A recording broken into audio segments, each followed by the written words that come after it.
Right, so recap tayo with our last night's trade signal.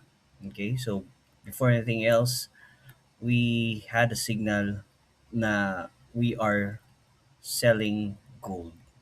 Okay, so what happened was high impact news. Okay, last night. So after the high impact news, ito yan, tumulo. Okay, so coming here, okay, so let's break it down. Before the high impact news, all right, this one, okay, so 8:15. This is 8:30 and yun na nga, tuloy-tuloy na nga yung pagbagsak ni gold and another 15-minute time frame, 15-minute candle, it broke down below the support level, no? Two of our support level na tinitingnan. So actually three, including this one, this is a support. Yan, minor lang na support natin yan. The gold's holding there as you can see, up and down, up and down. Yan. And we were actually eyeing some um, some move pababa, no, but we did not expect that this is going to be like this. Okay, so coming from 4463 going down to 4311, that's $130 right away in just a few hours. Okay, so that's what happened last night, and that is because of the NFP 172K. Actually, the forecast is bullish. Um, it surpassed and even exceed expectations. So that's the reason why there's this sudden surge going down. Okay, so including the break of structure of this higher or longer term view. Okay, so this is our signal last night. So what happened was we are on a downtrend already, and we're expecting actually that it could at least go up here before it continues to go down. Okay, but ito na pala yun. Yan na pala yun. So rejection from there. It's not going up anymore. And ayun nga, it break below. This support, one, two, three, and this one. And we're also eyeing this as a support level as well. Okay. And so these are the reasons. So one, the NFP exceeded expectation, and of course, the ongoing fundamentals, high inflation, future rate hike, strong dollar, oil prices still elevated, but actually, after last night, oil prices went down. U.S. Iran war still not over. So again, like what I'm always telling you guys, these are all factors that's accumulating within the fundamentals of gold. Okay, with high inflation already and with NFP, it suggests that it could hold rates. Okay, and this high impact news na actual data, this confirms, no, it's a strong job market, and with a strong job market, it's actually going to hold rates. There's no reason for the Fed to cut rates. Okay, so that's a confirmation. That's a confirmation that NFP. That's the reason why it triggers this kind of a down movement.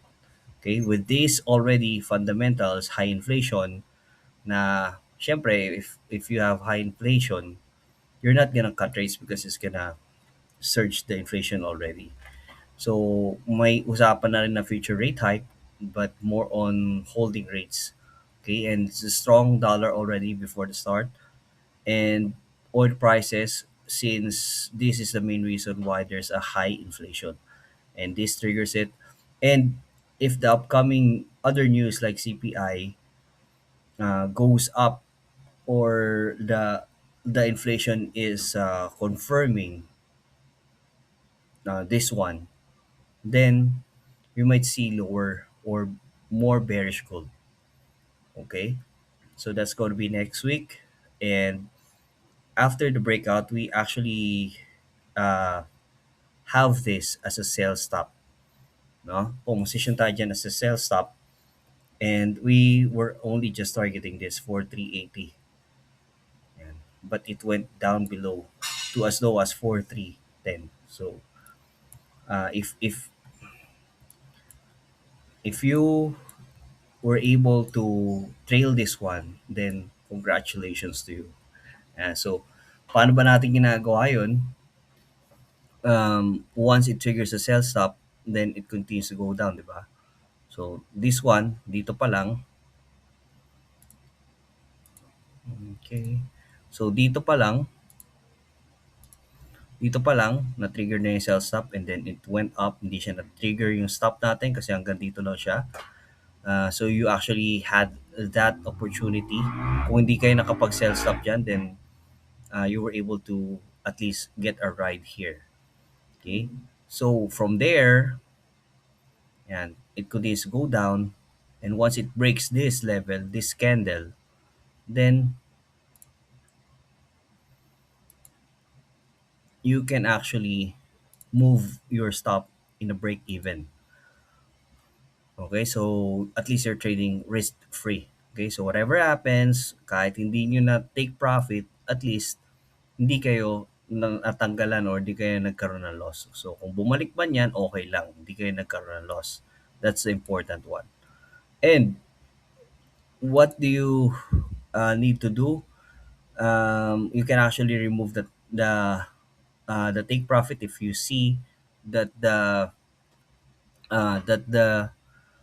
trend is so strong.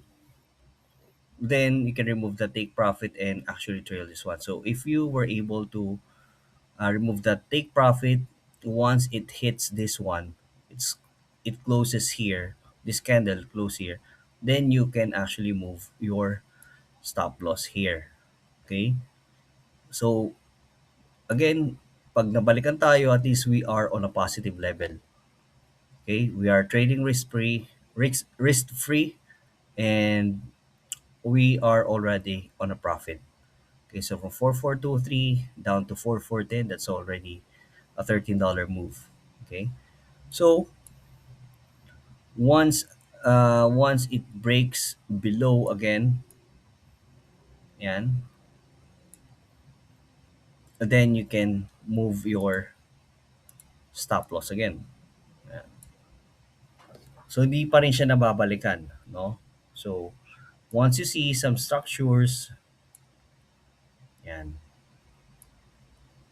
you can actually just move it and move it. Yan. Move your stop. So from here, you are now at 4376, which is a very significant gain already. Hindi pa tapos, no? Our target here, if it goes near 4,300, which is a psychological level, then we can take profit. Okay? So from here, you can actually move your stop loss here.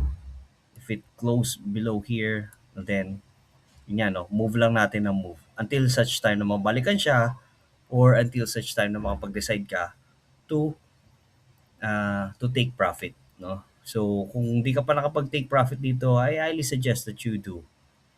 Okay? So okay na yan, no? Okay, so burahin natin, what can we expect with gold next week?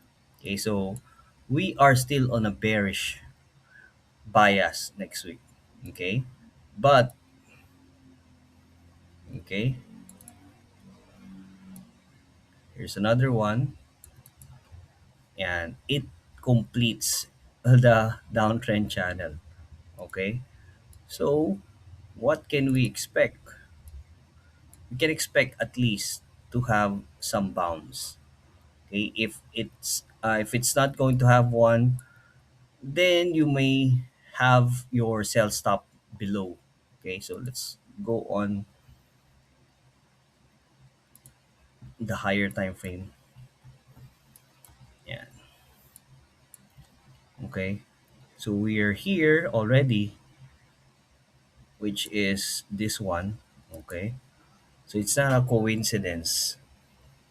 As you can see, nung umakyat siya, nung nabasag niya yan, bumalik siya only to go back at that level 4,300. It went back pataas. Okay, so we are still in a range trade. We're still in a range trade, but we are leaning towards bearish right now. Okay, so we can expect some bounce there. All right, so what do we do? Yan, yun yung mga levels, no? Okay, we use Fibonacci from the top, go to here, and we can expect at least that it could at least go back here for 422. All right, 0.382. That's the safest. Okay, yeah. I'm not saying that you buy this one. You can actually buy, but with a very tight stop here. But if it breaks down below, okay, if it breaks down here sa level na to 4310, no, 4314, then we can expect that it could at least target this one, 42, and this one, the last straw. If again, if this breaks, ito, we can expect this kind of move with gold. Okay, a deeper correction going to at least 3875.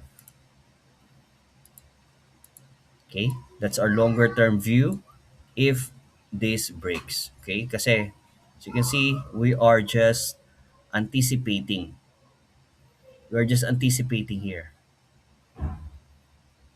right?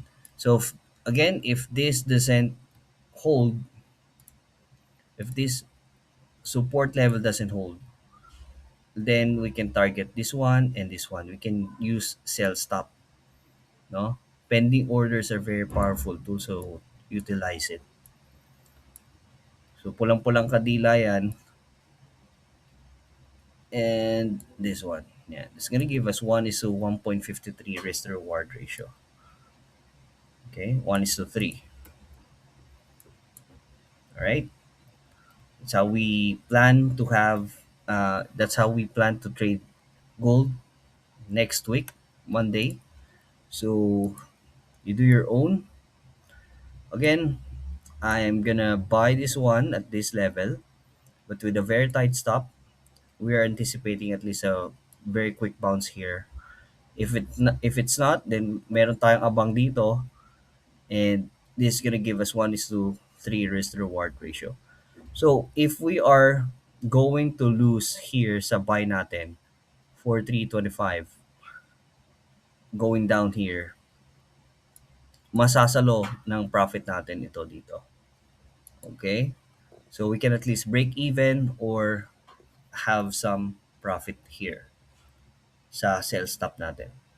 And that's it for our gold recap. Thank you so much for watching. If you want to learn more about gold trading, you can follow and also join our community. Nandyan yung link sa bahay natin. See you there.